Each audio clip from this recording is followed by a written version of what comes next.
Hey guys, Jake here, Nanya, Texas on the back 20. Going over a lot of stuff with you on my channel as far as prepping goes and why I think you should be prepping.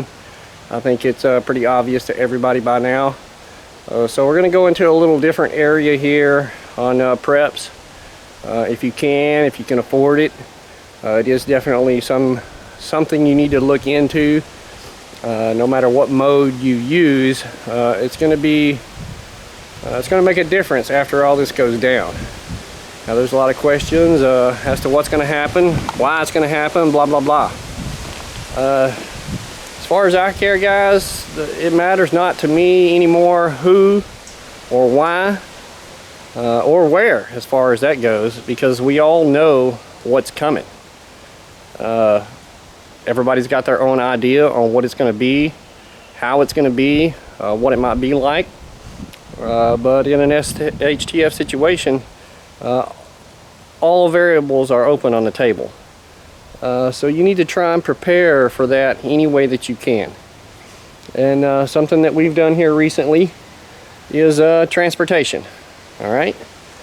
Now, immediately after SHTF, transportation is probably not going to be the first thing on your mind. You're probably going to want to sit tight if at all possible. And protect what you have, be quiet, not draw a lot of attention to yourself. But as time goes on here, long term, guys, you need to be thinking about some kind of transportation. You're going to need to move around. You're going to have to move around. Nobody has enough supplies to last them for years and years and years. There's always going to be something that happens, or something that you need, something you forgot, something is broken. Maybe it's a medical emergency and you need to go to town. Now, a lot of this won't be affected unless we have some type of solar event, or we have some type of enemy launch an EMP device at us. Now, there are a lot of people out there that talk about EMPs and protecting against EMPs. As far as I know, there hasn't been any EMP testing on equipment, whatever it may be you're trying to save, your solar or electronics in your house, walkie-talkies, computers, blah blah blah, the list goes on. And that's where today's prepping item comes in. What are you going to do about transportation after the fact? Now, obviously everybody probably has their daily driver vehicle, and if that vehicle is within the last 15-20 years old, chances are it has more computers in it than you can count. It's not just the computer chips, it's the relays, the microchips, the diodes.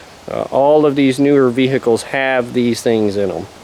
And if we were to have some kind of solar event or EMP, most likely most of those items would be a loss. They won't work. Your vehicles ain't going to start, your computers ain't going to work, your communication is going to be down, blah blah blah, the list goes on and on. So, with that being said, we all got our daily driver. All right, it's a new pickup, less than a year old.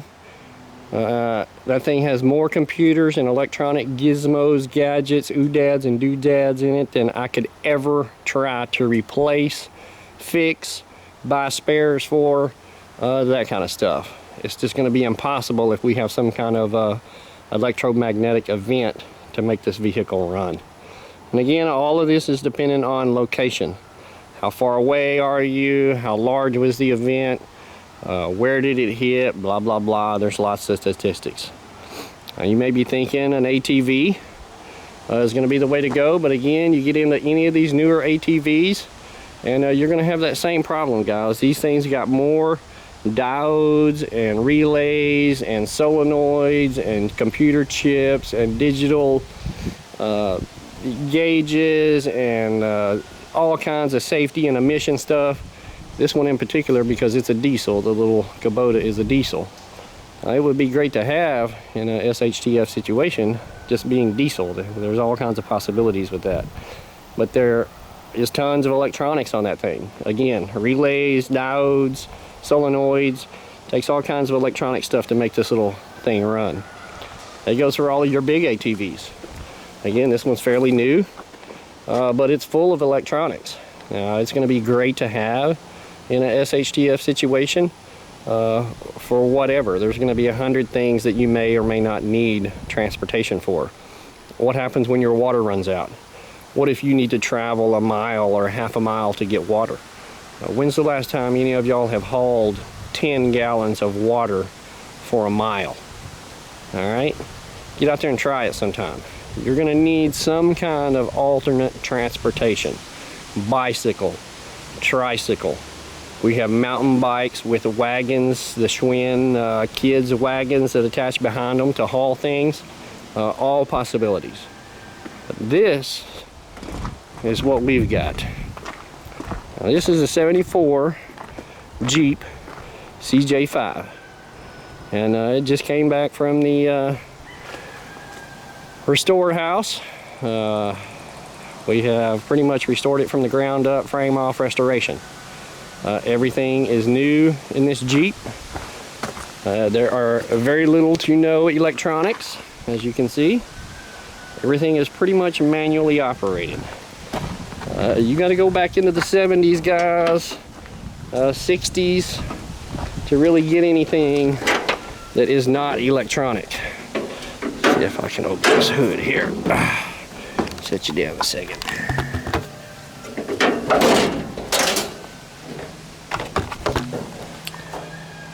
But again, this thing has been fully restored, basically brand new from the ground up. And you can see there are very few wires, one solenoid, maybe a relay under the dash for the starter.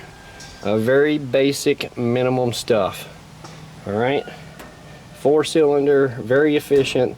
This one does have power steering, 4-wheel drive, new tires, new bushings. Pretty much, like I said, from the ground up, this thing has been rebuilt and restored. So there shouldn't be any question, any problems with it running. We do have spare parts. There's still a few little things I need to do to it, odds and ends. But it's pretty much complete, ready to go. And to be 50 years old, let's see here.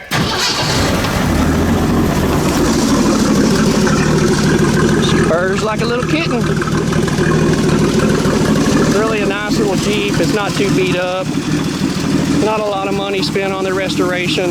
It's basically mechanical restoration. Just getting everything right. Making sure it's all right. Good radiators, good hoses, good belts, all this good stuff. This thing has minimum electronics, guys. Minimum. You look up under the dash, up underneath there, and there is one relay. And that's for the flashers. I believe there is a relay for the starter, but other than that, this thing is pretty mechanical. You can see there, she's got 13 miles on her, and I put a couple of those miles on it today. So she is really good to go, guys. I would suggest that you get something back into the 70s, into the 60s, to be safe, to be easy to work on. A lot of these old cars, y'all saw where I was earlier today. That was at the restoration shop. A lot of these old cars have been changed and updated to have V8s and electronic ignition, all kinds of fancy oodads and doodads, the air conditioners, all that kind of stuff. We have bypassed all that and tried to keep this pretty much as original as possible. Again, simplicity is the key. We've got several mechanics that are in our mag, so something goes wrong, hopefully we can get this thing running again.